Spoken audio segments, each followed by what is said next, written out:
Good evening, class. So I'm gonna do the discussion on chapter number 5. So based on I'm gonna do questions 1 and 2. Based on the understanding of Herzberg's two-factor theory of job satisfaction, what type of incentives or employee programs are most likely to reduce job dissatisfaction? What types of incentives or employee program are most likely to increase job satisfaction? So basically, based on our book, NEC 2020, the two factors are the hygiene factor, which is for job security, great wages, and benefits. So he believed that if the employees had great wages, benefits, and job security, they will do great, or it will motivate them to do better. Then we have the motivator factors, such as promotion, growth in the job, rewards, recognition, things like that. So those are the two factors that he believed in, which are great factors. A lot of people do stay at their jobs if they have, great pay, great benefits, tuition reimbursement, which was the one that was important to me. So depending on, those things, then of course the employee would want to stick to the company that they're with, as well as, do great. Which programs I would say, having making sure that your employees have good competitive pay, that your pay is not poor, great benefits, 401k, things like that. That will increase job satisfaction. What I think will decrease job satisfaction, it's obviously not being paid well, not having good pay, not having any recognition, or working hard and never getting anything for it. So I think those type of things will not motivate the employee. For the second question, compare McClellan's acquired needs theory and its emphases on needs being shaped by experience and cultural background over time to Maslow's hierarchy of needs and ERG theory.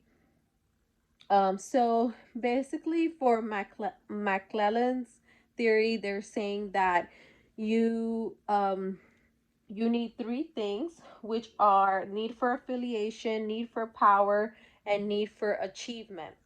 Um, Basically, it's based on your cultural needs and how you acquire things through time. Basically, your upbringing, how you were raised, depending on those kind of things, that's where how you would, live your life or be in life, which those things are important. You have to have that motivation, that drive.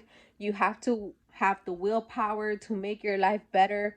And, a lot of us have that source of need to belong somewhere. So I think there are three important factors, but compared to Maslow's hierarchy, where you have the pyramid, you have your needs for like food, then you have your need for safety, then for love, self-esteem, until you get to self-actualization.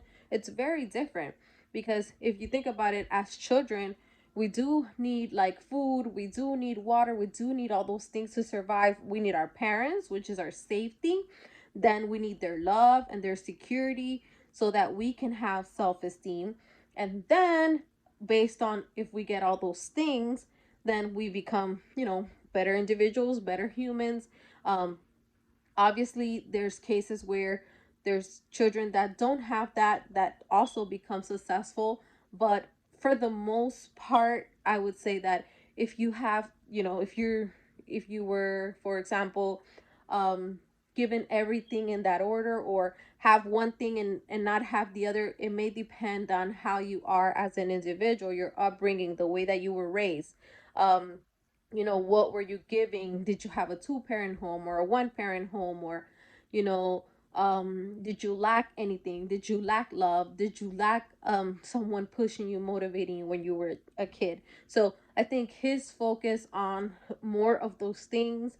I do believe also that culture, belonging, having power and motivate, and needs for motivation and things like that, as in McClellan's acquire needs theory, I think those things also do shape us. But comparing one to the other, I would say for me, Maslow is the strongest one. Now, the ERG theory, it's kind of the same as Maslow. It's just saying that you can get all those things like love, self-esteem, and your needs. Basically, I think it's existence, growth, and what was the other one?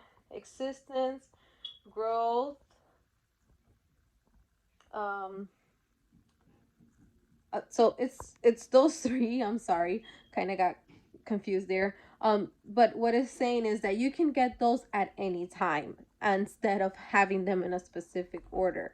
um Depending on how your life is, I don't know, I don't agree with his theory as much. For me, I think the most realistic explanation for human development is Maslow. I do think that, if we don't have one thing, we can get to another. If we don't have food and we don't have, water, we don't have what we need, we can make it to safety. Like, that's just my personal opinion. Um and I think that's what motivates us, what makes us us, having, you know the way that we're raised, what we're giving, what we lacked. And if in those areas it was poor, that has a lot to do with who we are as people. So, but those are just my opinions, or what I believe. I do believe that, Maslow is the correct, not the correct one, but the one with most useful and realistic explanation. I hope that I didn't confuse you guys. This is it for today. You guys have a good night.